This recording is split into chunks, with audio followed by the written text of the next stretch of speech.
I mean, I was part-time, honestly, in the beginning. My philosophy always in the beginning was like, I don't want to do those sales. Like, you take 60 days to get paid. I'll just do the rentals and get paid in 2 days. Then I was like, all right, I'm going to do two things. I'm going to get my Series 7 license to sell stocks, and I'm going to get my real estate license. I thought it was going to be like a part-time thing you could do on both. And then as soon as I got into real estate, I was just like, this isn't a part-time gig. We were in mastermind groups with incredible people like Josh Barker, Bernie Gallerani, and all these guys. I think realizing that there's a million and one ways to make money, and it's just our choice to choose which direction to go. All right, Phone Warriors Nation, we have another fantastic episode for you today. Ooh, I'm excited about this one. This is John and Kiro. John and Kiro from Light It Up Podcast are here making their presence known that they are now being interviewed by Rich and I. So this is really exciting. So John and Kiro, thank you. Welcome to the show. Thank you. Thanks for having us, man. Absolutely. To everybody, by the way, we're super excited. Yeah, I know. Hey, listen, I get excited about these things. What can I tell you? So, Kiro, John, you guys can either one can start us off here. Tell us a bit about your story, and really, I would love to hear how you guys came together and started this whole thing with not just a podcast, but also working together and kind of going that direction. Skip, you want to lead it? Sure. So, I don't even know how many years ago it was now, but we had met at a Mike Ferry event, and we were both in coaching at the time. And I remember I was sitting in the front row, and I think, Kiro, you were sitting right next to me, right? Mm-hmm. And maybe we were with like Ed Verdell and some of those other guys. But yeah, we met at a Mike Ferry event, and we both really sort of shared the same mindset, the same philosophies about, building your real estate business. And, we started as two separate teams, and then we would kind of prospect together like on Fridays and Thursdays, and we would do these like 8-hour sessions. And we decided to combine forces and build a team together. That was, I don't even remember, sort of like pre-pandemic. And right before the pandemic, yeah. We've been working together in different capacities ever since then. And we've been working on the podcast most recently, which of course you came on, Dean. And we were sort of joking like before we actually started filming today, right? Like when Kiro and I work together, Kiro's sort of the visionary, and a lot of times I have to be, or I like to be, the integrator. So Nice. we work well together. Yeah. Nice. That's awesome. So I can echo the same thing, more or less, but it's like, yeah. I don't know what else we would miss from there, but it's. And so now, how long have you guys been in the business for now? I'm 17 years, 2007. Yeah, I'm 2012. So. Gotcha. So basically what I'm hearing you guys say is it didn't happen overnight. Didn't happen overnight. I mean, I was part-time, honestly, in the beginning. I worked in finance in Manhattan, in real estate finance, and had my license part-time for years, and would just kind of work the 9 to 5, 8 to 6, whatever it was, and come home and back to Hoboken, take the path back to Hoboken, and then, jam out and try to do a whole bunch of rentals at night. And my philosophy always in the beginning was like, I don't want to do those sales. Like, you take 60 days to get paid. I'll just do the rentals and get paid in 2 days. And then, I would do I became like the rental agent in my office. And, I went from like 5 to 10. I think some months I did like 15, 20 rentals. Wow. And you can make a lot of money doing those in Hoboken, Jersey City. So that's kind of how I got my start. Kiro? So I joined when I was 18. I used to work at an accountant's office, and I used to see like all these millionaires walking in with like a Porsche Panamera, like a bunch of sick, like dripped out. They would look like insane amount of money walking in. I know I sound like a hoodlum saying it, but they were really, really wealthy people walking in. And then the one thing that was very similar, because we were literally doing their books, and meanwhile, I'm the most disorganized person, so it's ironic that I did that job. That's why Skip is laughing. But everything was associated with real estate. The most wealthy ones were associated with real estate. Then obviously read Rich Dad Poor Dad, got into that world. Then I was like, all right, I'm going to do two things. I'm going to get my Series 7 license to sell stocks, and I'm going to get my real estate license. I thought it was going to be like a part-time thing you could do on both. And then as soon as I got into real estate, I was just like, this isn't a part-time gig. So that was it. First year I made $8,000. And that was it.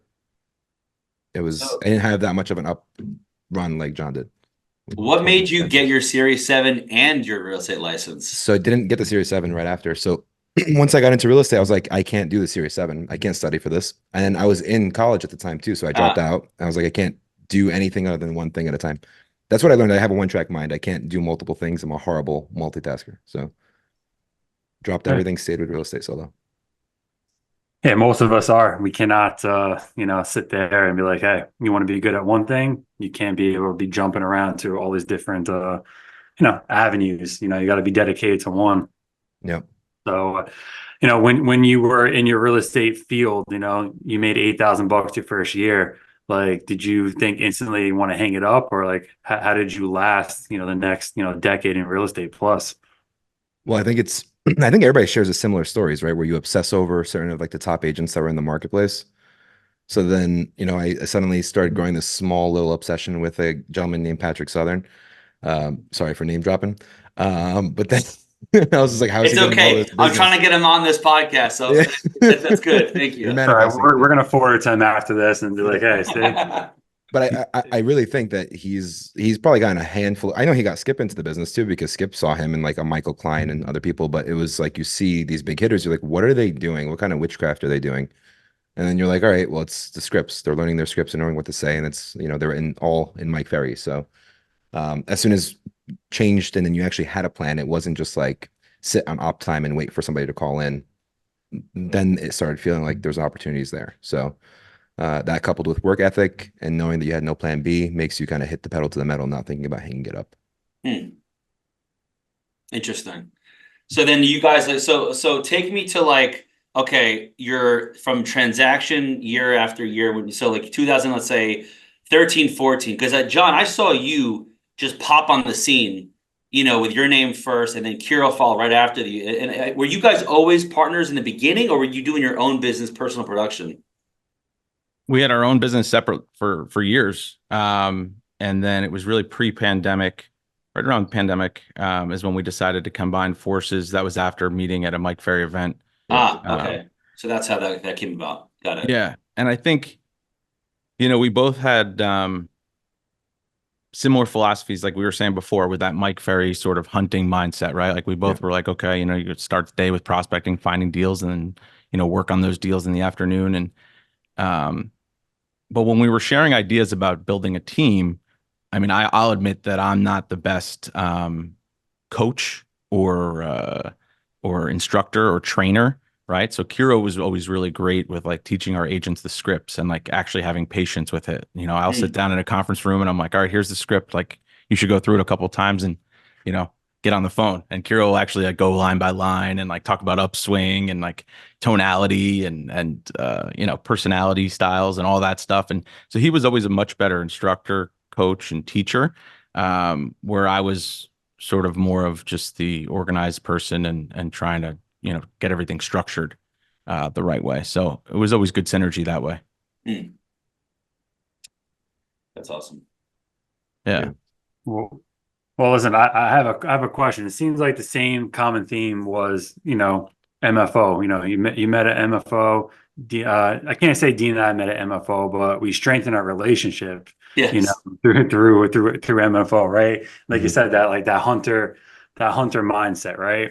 So, being in the front of the room with a lot of the top producers, asking a lot of questions, getting a lot of ideas from a lot of the people that are around you. Do you contribute any of that to the success that you guys kind of built together to kind of get that framework to be able to take yourselves from that first level to the second level? It's a perfect leading question. So yeah, that's the reason why the podcast started, right? So the podcast was John's idea in terms of how to get it started. And it was because we were in mastermind groups with incredible people like Josh Barker, Bernie Gallerani, and all these guys. And every time we were on these, we're like, yo, we should record this. And John was just like, all right, let's start a podcast and let's do this. That way we can like document it. At least we can, have everything here, create some content from it, and then actually learn from these people. Fast forward, like 150 episodes later, more or less. And both of our businesses are probably 180 difference in terms of like how is now versus what it was 2-3 years ago. So it's a whole nother layer of coaching, right? It really is like, think of the best coaching calls you've had is just like a one-on-one call with somebody who's doing what you want to do at a higher level. So we were like, selfishly, we could have a podcast, interview people that, are mentors or that impress us in one way or another, whether it's as an agent or an investor, or wholesaler, or flipper, whatever it is.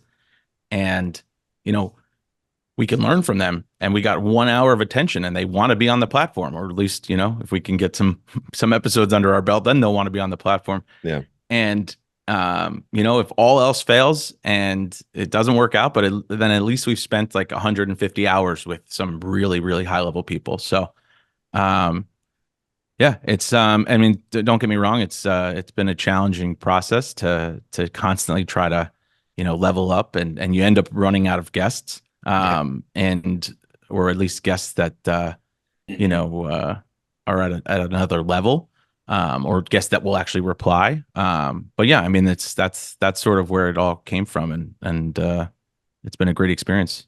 Yeah. So for you guys, okay, so you've been doing this podcast now. By the way, it puts you guys on the map as far as I'm concerned, because everyone would talk about, are you guys like the light it up people? Like, what do you mean? Like, why they're the brand, they're the ones that actually are. No, but it's great though, because we know each other, so it's awesome, right? But what are like the couple takeaways like that you wouldn't have known had it been like a one-on-one situation, or you would have met like at a Mike Ferry event or some other event, let's say, that you took away from doing the podcast that you can share with the audience? Because a lot of people that are listening to this are more still in the technician side of the business, let's say. And also we also have big team leaders that now listen to this. And so what have you learned just from doing the podcast itself that has allowed you guys to really get those like kind of like nuggets, let's say?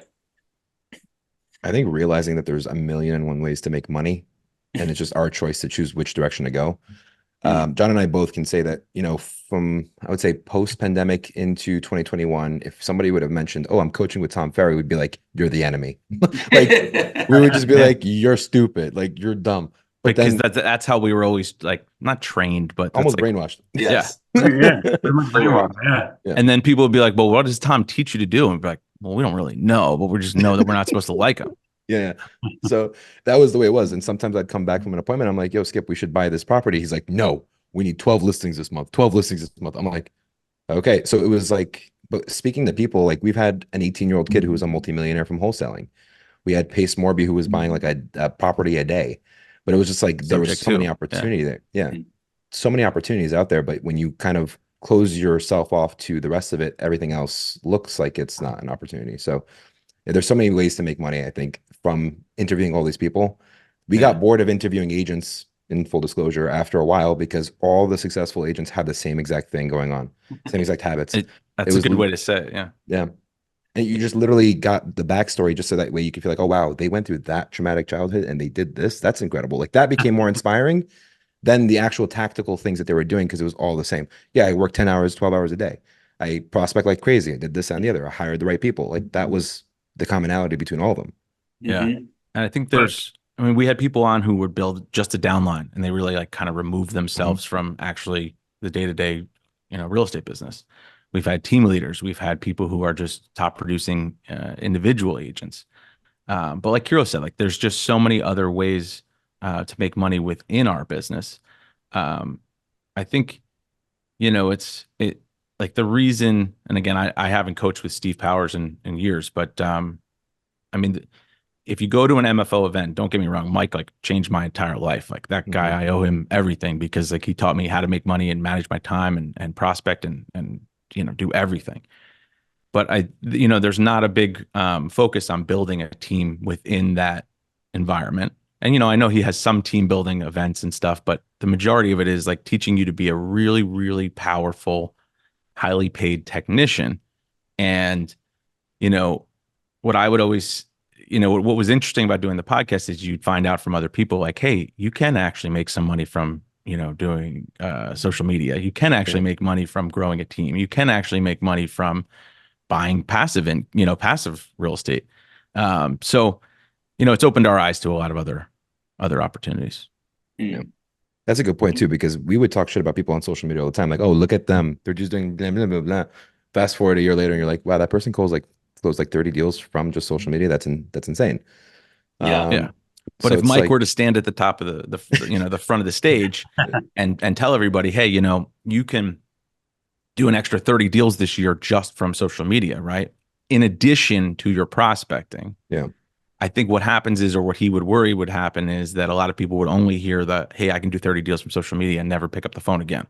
So you have to remember, like, they're trying to, coach in the masses, right? So that's why it stayed prospecting focused. But what it has opened up our eyes to is just other avenues, other lead sources. So this is a question that I would have, because Kiro, you mentioned something interesting about the fact that you are not a good multitasker, right? Mm-hmm.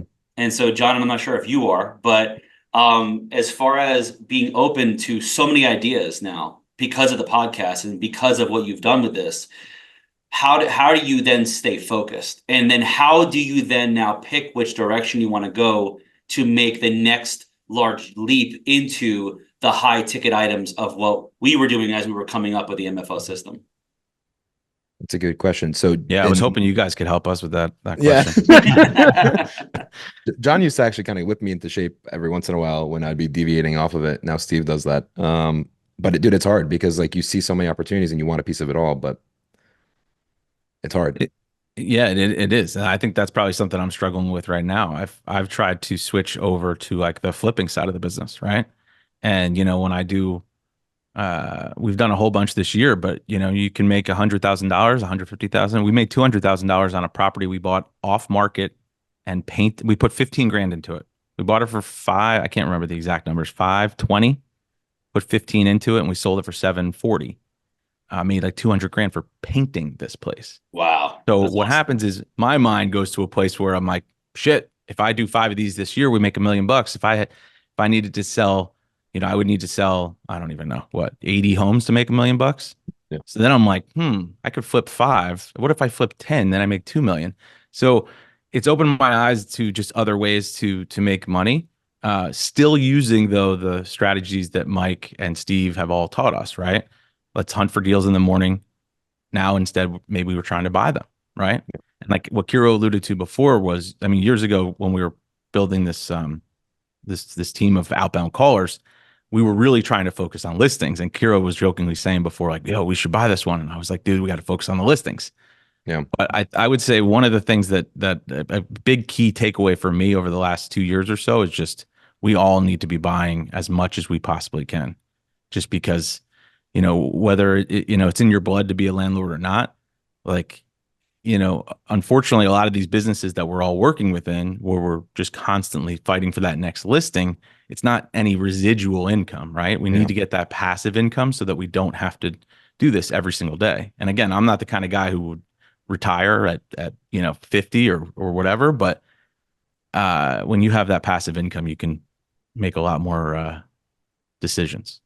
Better decisions and leverage, right? It's all about leveraging your time. Exactly. And rip offing yourself and duplicating in other aspects. So if you can do that with a 10 doors, 15 doors, 20 doors, value adds opportunity, you're going to be able to maybe go do what you like. Maybe you don't like being a landlord. Maybe you don't like wholesaling deals. Maybe you don't like own a lot of real estate, but it's a lot of fun when you see the income come in to pay something else for a luxury, right? For a vacation, a watch, for a car, whatever you might want to do. Exactly. Now, with these callers that you're talking about and getting listings, did you shift the mindset in the business to train those callers to now look for opportunity for you guys to go pound on doors and go make offers to other people? Yeah. So I've had a caller who makes calls for me for this one specific guy I've had with me for about 8 years now, 8 or 9 years. Wow. And yeah, he's a rock star, and I'm ever grateful for him. But I think the light bulb went on years ago when I was like, when he started making the calls, and every day he would maybe send me 5 or 10 people that wanted to have a second conversation. Is he strong enough to actually set strict appointments for me? Like, hey, John, at 2:00 tomorrow, you're going to meet with the seller at 123 Main Street. Probably not there yet. But he is strong enough to be like, hey, they do want to sell. I just, it's a little bit, of a gray area of whether or not that's this week or like next month. Yeah. So we have this outbound calling team, and that's evolved from one person into, I mean, Kiro and I had as much as like 17 outbound callers, I think, at one point. Yeah. Now I have just really 3. But those guys, here's the thing. The easiest way to say it is our time, everybody on this call and most of your viewers, our time is too valuable to listen to busy signals, wrong numbers, voicemail.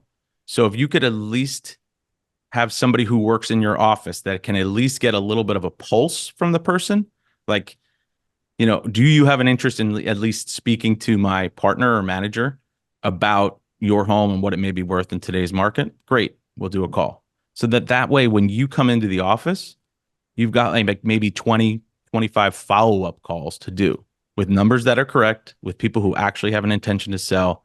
May not be this week, but, so that's sort of how our outbound calling team has evolved. I wouldn't say that you can sort of hang up your jersey and you don't have to make any more prospecting calls. I wouldn't say that by any means, but at least it can add a fair amount of deals to your business. Yeah. Now, do you, because we interviewed Phil Jones, right, a couple of weeks ago. Exactly what to say. Yeah, exactly what to say. So when he said having a lot of follow-ups for the future, do you look at it from the perspective of now you have kind of like, you can kind of like look 6 months down the road, how many potential listings, how many potential deals you're going to have? Are you looking at it from that perspective? Or when you do these follow-up calls, are you kind of going through the qualifications in your head and be like, hey, listen, this is worth another call in 3 months, or we're going to trash him and we're just going to move on? Like, how does that thought process look for you guys? Pretty much a free call, I guess, if you will. No, when they give you opportunities, right? You have 25 follow-ups today to make, and you're making those 25 follow-ups. Is your intention, obviously all of our intention is to get there today, but let's just say 95% of them you can't do. Are you trying to weed out the ones that you're going to be able to have follow-ups from a month, 3, 6, 9 months down the road? Or are you looking to see, hey, out of these 25, which one's going to trash? That's going to be my rock star in the next, 30 to 60 days. Yeah. To give you a little bit of an idea, just like because that's a good question, but just to give you like an overall picture of the way it worked is we had 16, 17 ISA outbound callers. So they would be calling cold. Once they'd be calling cold, they're identifying a when, where, and why. Once they identify a when, where, and why, then it goes to us to call. What we had at one point in time is we had an ISA who was calling the book appointments. And at times John and I would have like 3 or 4 appointments to go on in a day. And we had to still work on the business and we had to still work with the team. There's like zero bandwidth to do any of that when you're in that situation, right? But when you want to rewind to it, they're passing you over a cold lead. A third of them are trash. A third of them are long-term nurture. A third of them want to do something sometime soon. And you have to battle with some objections or to lay up of an easy setup. The problem with that overall, though, the nature of that beast is that a third of it converted. So let's say 10 appointments are booked, only a third of it would convert. It's just the nature of that kind of beast for that lead source as it is. But your time invested into it is significantly like cut down, right? So instead of you spending, let's say 18 hours to convert one deal, you're spending maybe 2 hours. And then you're getting your time back. We were prospecting in my office in KW back in the day, and John was just like, I'm tired of these effing voicemails. I'm effing tired of these like busy tones this and the other. And we're just like, oh. And he was like, I have this VA guy making calls for me. I want to see if we can do something with this. And that's like, it's amazing to call one number and just you have the right person on there. And then it's like you can create systems and scale that out so much faster when you have like a way to get through all the bullshit. Right. Yeah. So they would, just to give you an idea, Rich, you're just sort of expediting it. And then like, just to answer your question, it was just like, it's the same thing you would do with any other lead. If you got a lead from, your neighbor or like a referral or whatever, you talk to them, and if they're ready to do something now, you set up the appointment. If they're not, then you'll set them up for a nurture campaign. But you're just, it's Ira Nadich said this to me years ago. He jokingly was like, you know what I used to have my kid do? He was 10 years old at the time. He's like, I'd give my kid a list of the expireds, and he would go give his son the phone and be like, all right, call down this list. And they would just be like, hey, is Bob there? And if somebody answered, he'd put a check mark. So then Ira would go through the list again and only call the check marks because he only wanted to talk to people that would actually answer the phone. So it's sort of like an advanced system of that, of like, hey, go through this list of pre-foreclosures, figure out which ones answer. And then when they answer, actually ask them, are you looking to do something? Are you open to an offer? Are you open to listing? Whatever it is. and then give us that list. So the list from 100 would turn into like 12. Right. So then we'd come in and just focus on those 12. So it's just somebody narrowing down quite quicker, but Right. but maximize that now by 17 outbound callers, and we were busy as hell. Yeah. So It's now do equivalent you to a deal guys, person. so Kiro, John, do you guys have a company that provides this for agents now? We do. Yeah. Okay. So what, can you talk about that a little bit? Yeah. John, do you want to talk about it or do you want me to talk about it? You can go. Okay. So it's I forgot the name for a second. It's adleverage.com. The way that this was created after one of the events, Watson Empowers, people were hitting me up and like, hey, like, what's up with the VA? So being the person that I am, I was like, yeah, let's carve out like an hour of your day and I'll show you exactly how we did it. So I'm like, you go on this website to put in an ad, then you're going to skim through resumes, this and the other. So yeah, the company's called Ad Leverage. Basically, the VAs will find you someone that is according to what kind of need you need, whether it's administrative or a caller. They'll monitor them. They'll track everything across the board. They'll train them. They'll get trained with my VAs. We'll pay them for you. We make yeah. sure they show up. Yeah. So it's but that's one component of it is calling. Like if you're watching this and you decide that you want to hire somebody to make calls for you, then we can help you find somebody that can do that. Yeah. If you want somebody who can just run your social media, we can find somebody to do that. If you want somebody to edit your podcast, we can do that. Answer emails, whatever it is, or just sort of a mix of all of those things. I would say if you're having somebody make calls, have them make calls all day. Yeah. Don't mix that, but any sort of administrative stuff we can help you with. Yeah. Thank you for that plug too, by the way. Yeah, no, I think you guys are doing a great service to everybody. I mean, that is looking for this. And you guys are, at least here, people know who you are. We see your face. You're not just some CEO founders at some website that is like, oh, we should go to this, this website over here, right? So I think that makes it real. So thank you for sharing that. Well, and then then full also disclosure, we get 75% of it. So yeah, exactly. That's exactly right. See the difference between Rich and I, our dynamic is I'm like Kiro, like in that way, and Rich is like you, John, in that way. So it actually works out beautifully. So that's good. But okay, so now we're talking a lot about time, which I love, by the way, this time management thing. Okay. So you guys have your toes in, let's say, a bunch of different buckets, as we talked about, right? You now have just how you said this, you have this ad leverage company, right? As an example. So so going back to it, whether it be in the early days as you guys are coming up till now, I'm curious, how do you, like, what is your relationship with time and time management and priorities? And what do you, like, what can you say to someone listening to this and like, yeah, I'm always distracted. I always got all these different things going on. Like how do you guys do this? That's a good question. I would say just try to, my thought lately has been just to try to outsource everything. Make a list of all the things that you're involved in on a daily basis, whether that's email, going on appointments, prospecting, calling sellers to review offers, whatever it is that your daily schedule looks like, and figure out how much of it you can outsource. I just recently had one of our VAs that's been with us for 3 years take over my email. And I'm like, listen, I'm going to pretend like I'm in like Greece on vacation and like I just can't handle the email. So she took care of all of that for me. And now she'll send me a message on Slack like throughout the day and like, how do you want me to handle this one? But occasionally, there's emails she can't respond to. But anyway, she's taken over that for me, which has been great. So just constantly trying to find ways to take things off your plate so that you can focus on other real income producing activities. Okay. Kiro, do you have anything to say about that? I'll just say John thinks about it in a bigger level than I do. I just think about it in terms of conversations. I'm still robotically like on level 1, and I have this book in front of me, so I'm still trying to read it over and over again to understand what to do better. But yeah, that's still a struggle for me. What's that book that you have? What is it called? No BS? Yeah, by Dan Kennedy. The No BS Time Management. Cool. There you go. Who Not How is another one that I'm working on right now. Gotcha. So anyone else that you feel like would, okay, so let's say you're coming up. Let's say you're at that hockey stick moment in your career for someone who maybe is, like, let's say, call it 10 years, our junior in terms of, age in the business and doing all these different things. What do you tell those agents that are still trying to like figure this out and not like, when do you know you're not putting the cart before the horse? Like, how did you guys assess that in your mind to say, you know what, now's the time we can look at other opportunities and be a little bit distracted, kind of see what's out there? You see what I'm saying? Because I think a lot of us get too distracted too quickly.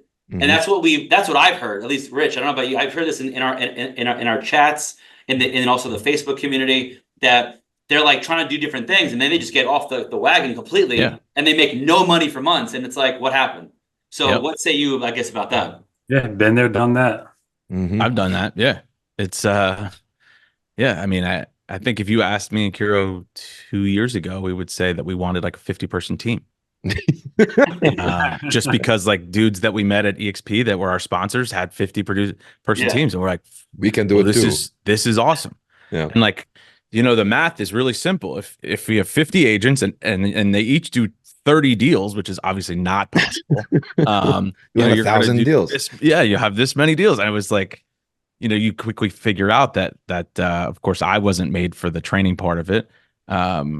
But it's you know, there's a lot of different distractions, like you said, out there. I think the biggest thing is what I've learned from all of these coaches, like whether it be Steve or Kathy Anderson back in the day, or like a Mike Ferry, is just how to set up your day, how to hunt for business, how to keep that structure, and, you know, focus on the income producing activities. And I think that's the biggest takeaway.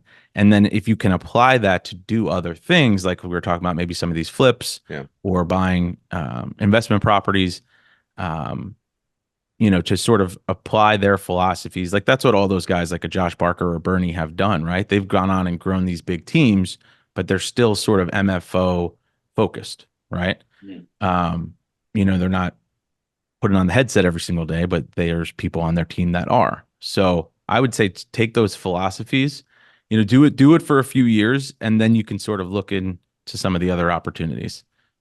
Yeah. Just to echo what John's saying, I have shiny object syndrome to the nth degree, and that's a big problem. But I will say, as long as it's in the same spectrum, if you don't mess around, you'll never find out what you actually like. Because if, for example, if it wasn't for having some investors or wholesalers coming on the podcast, that wouldn't give the courage or the know-how or the kind of proof of concept to actually be like, you know what, maybe dropping a $15,000 commission for the sake of making like a $50,000, $60,000 assignment fee is worth it, right? Or $100,000, $200,000 on a flip, right? So it's kind of getting rid of that fixed mindset too, because times are changing, right? They're cracking down on the realtor more. Realtors have a weird rep with sellers nowadays. Everybody's willing to give away $100,000 of their equity, but they don't want to pay an extra 2 points or extra point to sell a house. So sometimes you have to do what the consumer wants, and it's ultimately what's going to be best for you and your family. Remember, John and I were talking about like looking at what we sold. It was 2021, I think. We were looking at all our transactions that happened, and we were just like, all right, well, which one of these could we have bought? Why didn't we buy it? And it's like, yeah, it hurts. And then I had an investor client of mine who was just like, fuck you, Kiro. I'm like, why? He's like, I was trying to make $5 million with you this year. I only made 2. I'm like, how'd you make $2 million with me? And it's like he wholesaled or flipped all the deals that I gave him, and I made like a tenth of what he made, and it was insane, right? So it's like there's so much opportunity out there. As long as you're dabbling in it, you're gonna find, like, I get pumped up thinking about like investments that John's doing, and it's inspiring. And you want to learn more about it. Makes you want to get away from the $12,000 commissions, because it's double the trouble and a fraction of the pay. Yeah, I would say we've all had those investor clients who, you know, you've made them a lot of money, and I mean, that's what we're supposed to do for our clients, right? That's our fiduciary responsibility. What I would say is, though, don't shy away from doing those deals yourself. Try to, like, and any opportunity that comes across your desk as an agent, you should be asking yourself, should I buy this first? Should I buy this myself? And don't let the down payment scare you. I mean, I have a hard money lender who will let you do a deal with 10% down. And we have investment masterminds on Tuesdays. If you guys want to jump on and show us the deal, we can actually walk you through it. Yeah. Oh, that's great. You want to, what's the link? Where do they go? If you just DM me or Kiro, we can send you the invite, especially you guys, of course. Yeah. Nice. But, you know, don't shy away from doing those deals. I mean, people say, oh, well, I don't have the money to do it. I mean, there's creative ways to do it. Of course, we could partner with you. You could partner with a friend. You could partner with your parents. You could partner, you know, borrow the money from grandma. I mean, that's how I bought my first investment property. I think she gave me 10 grand and I paid her back like 6 months later. So what I would just say is, I mean, looking back, I wish I bought a lot more. I think probably turning 40 probably was an eye-opening experience for me. I'm like, I don't know how many more years I want to be knocking on doors, or if I do knock on that door, can I make 50,000 instead of 5,000, Yeah. So, I think you just sort of value your time that much more, especially I think because we're also competitive. Sometimes we meet these younger kids on these podcasts and they're like 25 years old or 26 years old. And, they're like, we're making a $50,000, $100,000 per flip or Deal. per wholesale or per deal. And I'm like, okay, well, let's break down their day, or let's break down their Same business, thing. right? Yeah. They're hunting for deals. They're putting it under contract, and then they close and they get paid. And I'm like, okay, well, that's a bigger payday. So yeah, I just say, and like, I don't know, it's just flipping a few small tweaks. And I think you can add a lot more money to your pipeline. I think it's so funny you mentioned this, because the book I think I actually had mentioned by Felix Dennis on your podcast. And one of the chapters was be in an industry where there's loose capital. And really, the only reason these kids that are in their early 20s that are making these kind of sums, it's not because they're smarter than the average bear. They are just in a position where they're in an industry, in a position that they have loose capital all around, because everyone is bought into the idea of real estate, right? Who isn't? So it makes sense. You can always find that money, to your point. Now, I'm going to ask my final question here, and because you've given so much value, but let's take a time machine back to your go back into your early 20s, mid 20s. John and Kiro, both of you have to answer separately. Okay, what are you telling yourself, knowing what you know now? But you can't say you can buy more real estate. That's off the table. It could be personal, it could be business, anything. But you can't say invest in real estate. What are you guys telling yourself back then that you wish you knew that would have also, talk about time, have actually constricted that to get you to a next level probably sooner? John, take it, baby. I would say whoever can implement, learning to implement things really, really quickly. And if you do it wrong, it doesn't matter. Like, most of that stuff you can fix.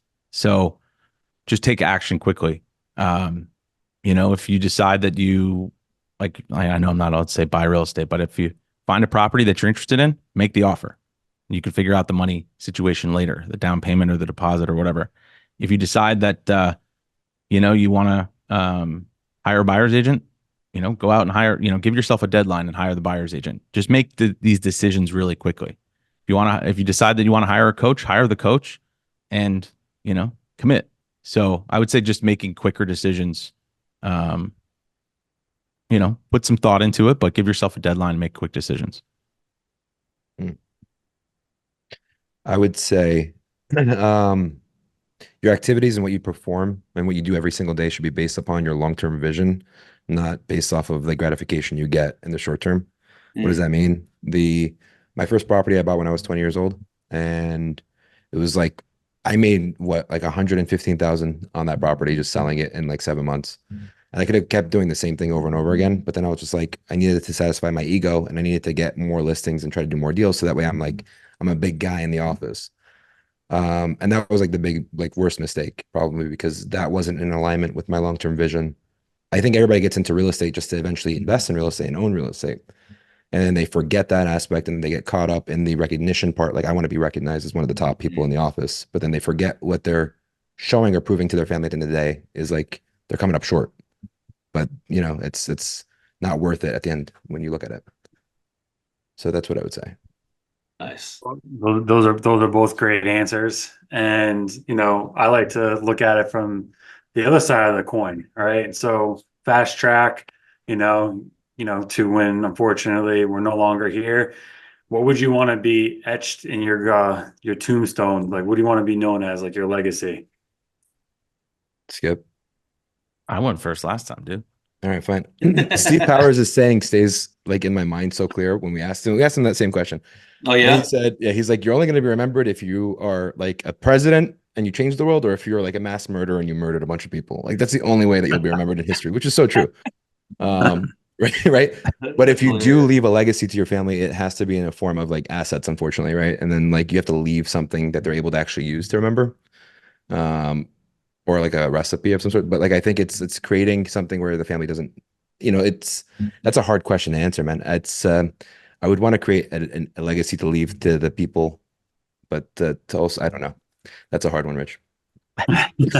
It's not meant to be hard, but it's It's- meant to be simple. Whether you have a family that you want your kids to be known as, hey, dad gave it his all, or As soon as you have kids, Kiro, you'll figure it out. Don't worry. You know what? I think so. I think you're right. I asked Patrick once in a retreat. I said, "Hey, do you have any regrets in the last 20 years? Like, do you feel like you didn't go to bed one day saying I gave it my all?" He's like, "No, I gave it my all every single day." I would say that's what I would want to be remembered for, or at least like he gave it his all, because that's pretty deep. Yeah, that's awesome. John. Yeah, I think it's hard to put into words, but I think it does come back to the legacy idea. The fact that, you left something behind that, whether it has, financial means or not, just to be able to take care of other generations. There's I don't come from like a big real estate family, but I know that there's like even just my basic grandmother's house, right? Like we're about to sell that, and it will leave my dad and my aunt, my grandmother's two children, of course. Nice. It'll put them in a nice position. It's not going to change their life, but it will put them in a nice position. So again, not to keep focusing on buying real estate, but if you were to 10x that or 20x that and be able to leave that for your family, it's incredible. So I always just try to, think of it that way. What can we leave behind for our family that, 2, 3, 4 generations from now, they're still taking in that money. That's awesome. Well, guys, this has been amazing. Thank you so much for doing this. And by the way, for anyone who is watching that is looking to get into your ad leverage virtual assistant and callers, what is the best way for that, and also for referrals on deals or anything else that you guys are working on that they can reach out to you by? Adleverage.com is the website for that. Okay. If you guys want to shop around any deals, fill out a quick form. Yeah. If you guys want to go out through any deals, like investment ones, you could either DM me or John on Instagram. That's like Kiro.Nasralah or John.Scipione or John.A.Scipione. You'll find us. Yeah. Dean will tag us. Yes, we'll tag you. Yeah, for sure. Awesome, guys. By the way, you guys are doing an awesome thing with the Foreign Warriors. So thank you for having us on the platform and being so generous. And yeah, man. Thank you, guys. This has been awesome. We really appreciate your time here. It's always good to collaborate with the local guys. Yeah. Well, we highly respect you, and we're so happy that this has actually been finally. This is we got all 4 of us on, so it's awesome. Yeah, man. Awesome. That's good. Cool, man. Appreciate you. Thank you. Take care, boys.